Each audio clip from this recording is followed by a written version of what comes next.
It is my great privilege and pleasure to award Peter with a Lifetime Achievement Award from the American Academy, an organization that he holds dear to his heart. Peter is a professor of pediatrics at McMaster University. He's held a Tier 1 Canada Research Chair since 2001, one of our top honors in Canada. In 1989, he co-founded CanChild Center for Childhood Disability Research at McMaster, and I know many of you are familiar with CanChild and log on to their website. Dr. Rosenbaum has held more than 80 peer-reviewed research grants and has contributed numerous peer-reviewed papers to our literature, and some very impactful ones to boot. In the role of teacher and mentor, Dr. Rosenbaum has been a supervisor or a committee member for over 50 master's and doctoral level students, including students from around the world and different universities. And I was one of those students. I completed my Master's of Science in Biostatistics and Clinical Epidemiology in 1991 under Peter's supervision. Dr. Rosenbaum's accomplishments have been recognized nationally and internationally. Notably, he's received an Honorary Doctor of Science from the University of Laval. He is the first Canadian president of the American Academy for Cerebral Palsy and Developmental Medicine, and he's no stranger to awards at the American Academy. He received the Mentorship Award from the Academy in 2007. I know Peter is a fabulous mentor, and after I've said a few more words, I've asked him to come and speak about the importance of mentorship to boldly move the field forward. I'd like to get the next slide deck on. All right, so many of you already are familiar with many of the comments I've just said about Peter. So I thought I would give a more personal reflection. And of course, this is with the help of Suzanne Schulman, Peter's partner since 1970. Here are the top 10 facts about Peter that you may not know. So Peter, with his boundless energy and interests, is likened by his family to Tigger in the Winnie the Pooh series. Peter's favorite movie is Howard's End with Anthony Hopkins and Emma Thompson, and his favorite book is Years of Wonder, A Year of the Plague. Captions have been provided by Suzanne. So Peter was born and grew up in Montreal, Quebec, Canada. Peter grew up in a family that valued helping others. Here you see Peter excelling at earning every single Boy Scout badge and showing it proudly on his band. Now, there's an interesting story to this. Suzanne tells me now that Peter is still trying to be helpful. He often tries to help and assist elders crossing the street, and occasionally has been told to go away, in not so polite terms, to bugger off.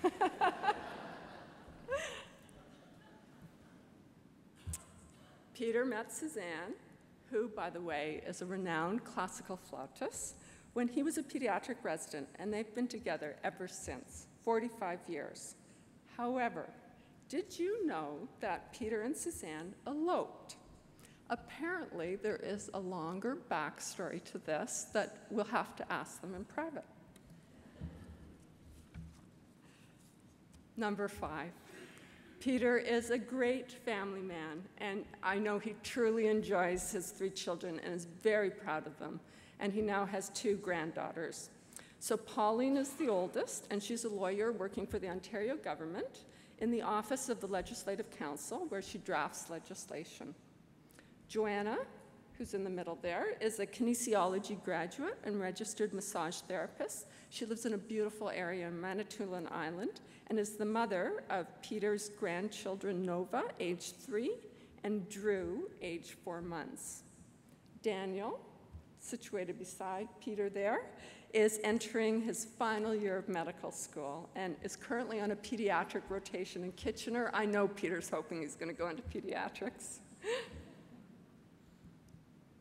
All right, Peter's true trick to being a successful clinician is that children love to tickle Peter's beard.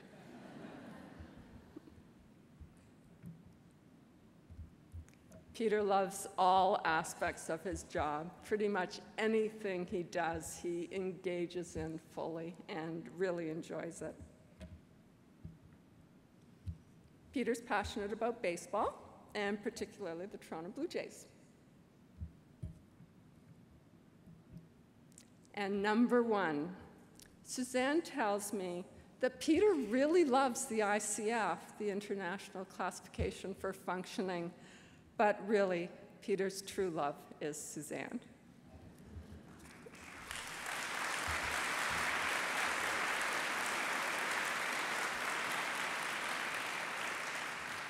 Well, Peter, it is my great privilege to award you the prestigious American Academy. We need the slides back, please. The prestigious American Academy Lifetime Achievement Award. Now, who knew there was a link between you and Spock? The podium is now yours.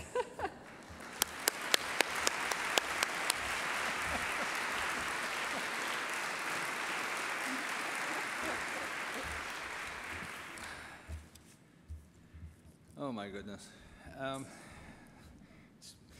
It's very clear that the Lifetime Achievement Award should go to the four ladies who were here before me, because all I do is academic stuff and teaching. They actually live the lifetime that we are interested in. So I want to thank the four ladies who enlightened us tremendously.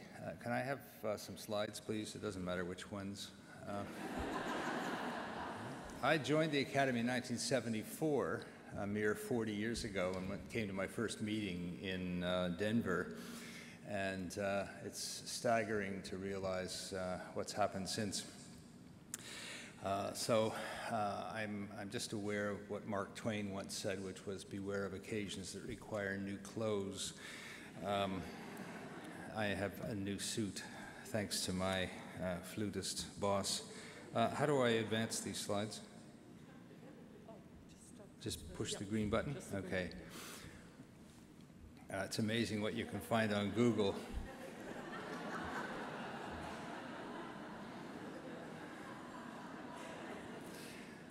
Just some random thoughts when I was asked to give this talk.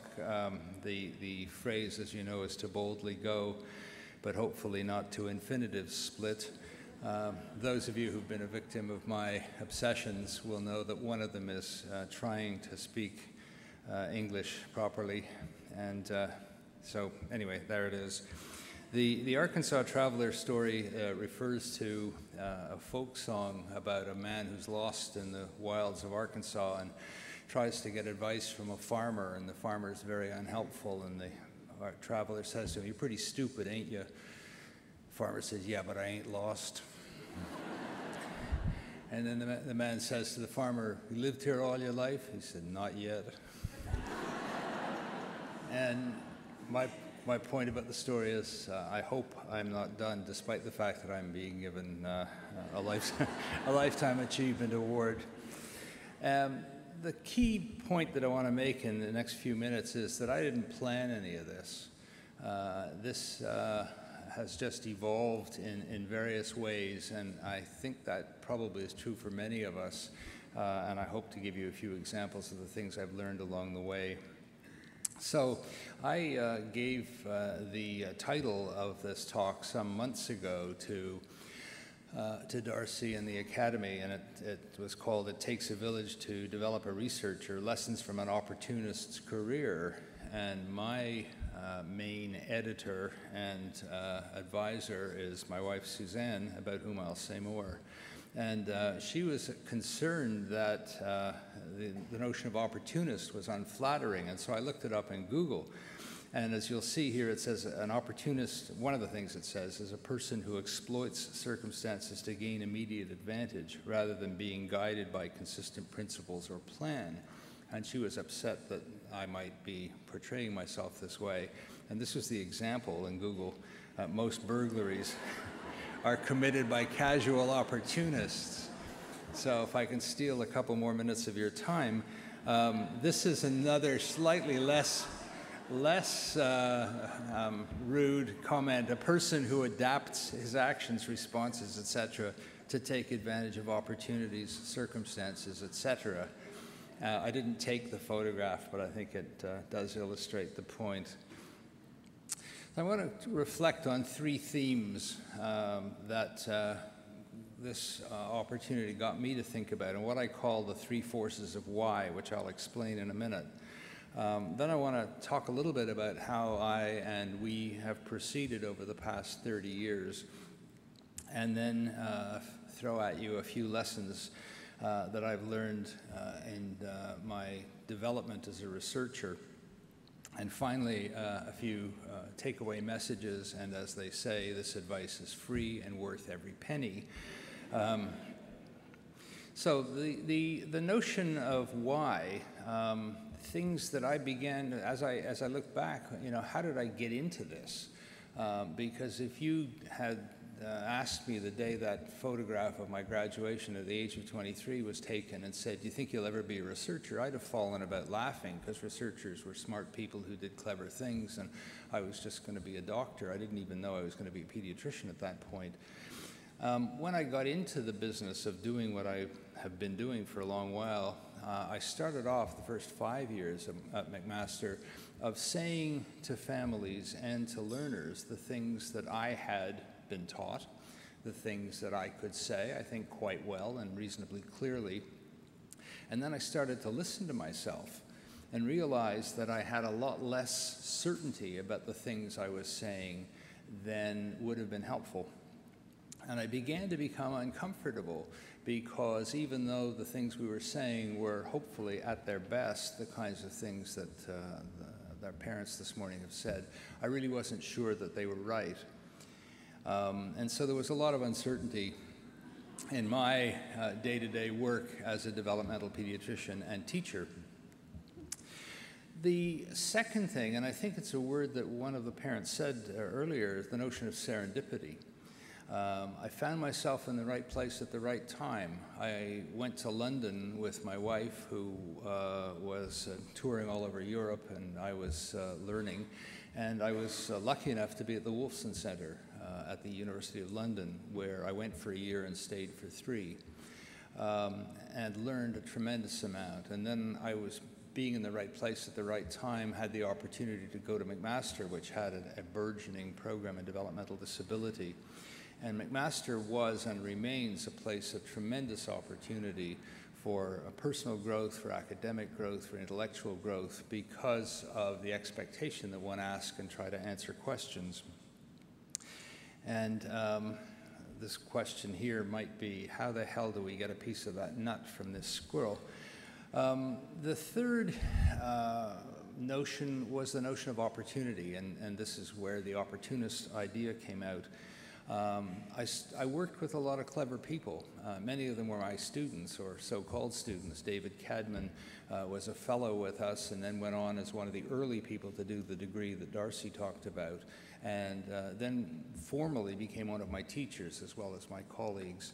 Bob Armstrong, who at the time was a medical student, and as you know, Bob is kind of lazy, so he was also doing his PhD at the same time, and he came to work with me, and we got on very well, and pretty soon we were doing research together. So I was learning from people who ostensibly were learning from me in a two-way street, and that continues today. And I'm thankful to a very large number of colleagues and graduate students who keep teaching me things. So working collaboratively is a good idea. What have we learned, what have we done in the past 30 years? We've asked questions, and many of you will be familiar with the notion of equipoise, the uncertainty, and heaven knows there's enough of it in our field. I think one of the big challenges, and I say this very often when I'm teaching, as clinicians, we need to be as certain as we can right now with this child, with this family, answering their questions, because they don't want to, on the one hand, on the other hand, kind of answer. But as soon as we leave the clinic, we have to park whatever certainty we're pretending to have in favor of uncertainty and being prepared to acknowledge what we don't know. And this, for a lot of us, is hard. The Paul Simon song, "I Know What I Know." I'm not sure we really do know what we know. So knowing, being prepared to ask questions and to recognize our uncertainty. This is again from the internet. "Certainty and uncertainty feeding off each other like two hot, sweaty lovers." It's a very interesting balance that we have to have in our work. The second notion, and Diane Damiano is a great fan of Yogi Berra, as I am, he said, "When you come to a fork in the road, take it." The Motor Measures program that we developed, our work and family-centered service, are two examples of things that involved the need for tools, to develop the tools to answer the questions we wanted to ask. So there were a lot of forks in the road, and it's amazing what you can see along the way, even if you're on a detour, as many of these efforts were. We also learned that things take time, and we have to be careful not to rush into things. There's a tremendous pressure, and particularly for the young people in the audience who are trying to get things published, where there's a tremendous pressure and temptation to kind of get things out there as quickly as possible. But I would encourage you to take a deep breath and continue until things are ready, because when things are half-baked, they're not likely to catch fire, and if they don't catch fire, they fizzle out. So take time to smell the flowers along the detour routes that I just referred to. We've always prided ourselves on the hope that when our work is ready, it is reasonably substantial, even if there's still another 20 or 30 years worth of work to do, as there always is. So smell the flowers. What have I learned? I want to bring my wife into the conversation. My wife, as Darcy said, is a very talented, very experienced, superb performer of chamber music. And chamber music is a kind of musical adventure with a small group of people. Sometimes just one, like a pianist or a harpist. Suzanne plays the flute. Sometimes with a small group of people. But there isn't a conductor, and you have to work it out together. And I see a tremendous analogy between doing clinical research and probably lab research as well, but particularly clinical research with a group of people who bring different and complementary perspectives. An analogy with chamber music. We need to trust each other. We need to respect each other. We need to know how to disagree without saying you're full of crap and do it my way. That lasts about 10 minutes and just isn't going to work. We also have to know that however good we are, the performance that emerges is the sum of the parts and is bigger than the sum of the parts. So I'll come back to this in a minute. A number of people have referred to a witticism I allegedly said some years ago about don't do research with people you wouldn't have a beer with. And this, as you'll see, ties in with the notion of trust and respect. If you're not going to likely be able to get along with people, then don't try to work with them if you don't have to. If you have a choice of who to work with people you can trust and respect. You don't have to agree with everything, and in fact, you want people who bring different perspectives. You want people who bring different frameworks. OTs think differently than physios, differently than pediatricians, differently than orthopedic surgeons. Having that collective together is really, really powerful, because we then look at the world differently, including the world that we thought we understood. I've had opportunities to work with a huge number of people from different perspectives, and they have all enriched me. I've published with probably 40 or 50 people in this room, and I won't try to name you all. In fact, I won't try to name any of you, because I'll leave out some. But this is the kind of opportunity that our field affords, and particularly this academy, where, as somebody said to me this morning, you can go up to anybody and talk to them, and they will listen and share ideas with you. Think programmatically. Each particular piece of work has a history of where that idea came from.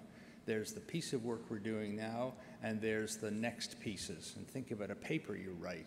The background, the introduction is the history. What do we know up until now? The methods and results are what we've done today, And the discussion is, what does this all mean and where's it going? So if one thinks programmatically, each piece of work has a context. So the takeaway messages: explore everyday issues. We clearly need a whole lot more work on stem cells, and people like Michael are taking a lead internationally in doing that. But the cutting edge work of the stem cell variety or the deep brain stimulation inquiry needs people with tremendous and specialized skills and specialized laboratories, and most of us aren't going to do that kind of work. But there's a whole lot of stuff that's going on every day that we should be paying attention to.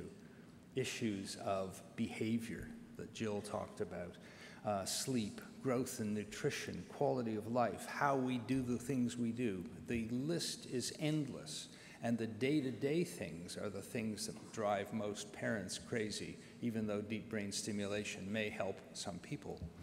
So we can bring methodologically sound inquiry to those issues. We can develop programs to explore those issues.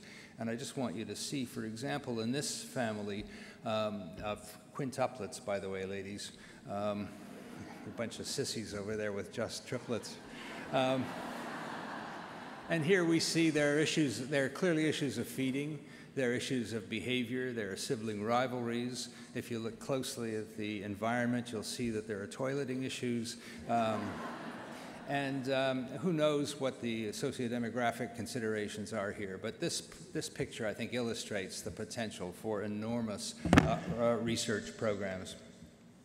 The second thing is to find and engage great colleagues.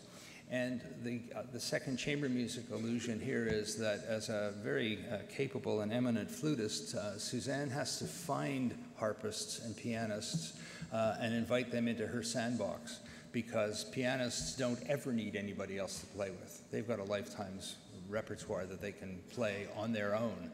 But you bring them into the sandbox and they say, wow, we didn't know this kind of music existed. This is tremendous. Thank you for inviting me to play in your sandbox, and by analogy with your music, or in our field, the health economist, the biostatistician, and so on. The point that Jill made about finding adult colleagues and bringing them into our orbit of childhood disability and letting them see the possibilities for academic and clinical work. Inviting people into our orbit is very, very important. Don't be shy. If the first person says no, go to the second one, or go back to the first one if they're the one you want. Take them out for a beer even. And so here's a fabulous example of collaboration among humans, cats, and birds.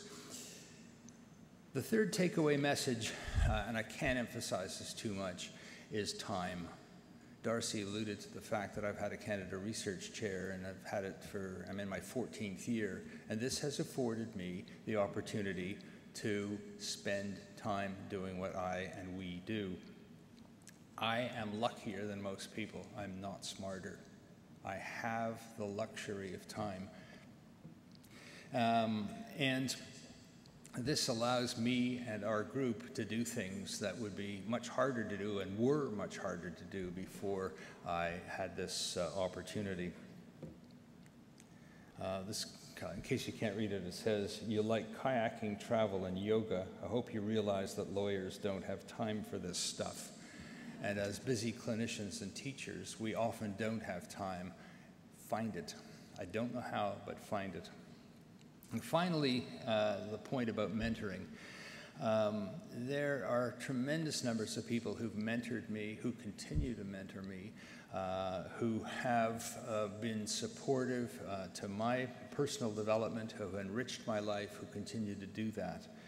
I'm not going to name names because I will undoubtedly leave out names, but you know who you are.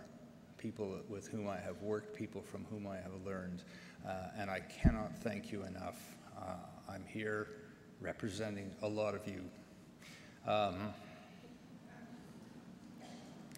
want to end with lines from Tennyson, my favorite poem, Ulysses. He says, "Much have I seen and known, cities of men and manners, climates, councils, governments, myself not least, but honored of them all, and drunk delight of battle with my peers far on the ringing plains of windy Troy. I am a part of all that I have met, yet all experience is an arch wherethrough gleams that untraveled world whose margin fades forever and forever when we move. I want to thank Darcy and you and the Academy for this singular honor. Thank you.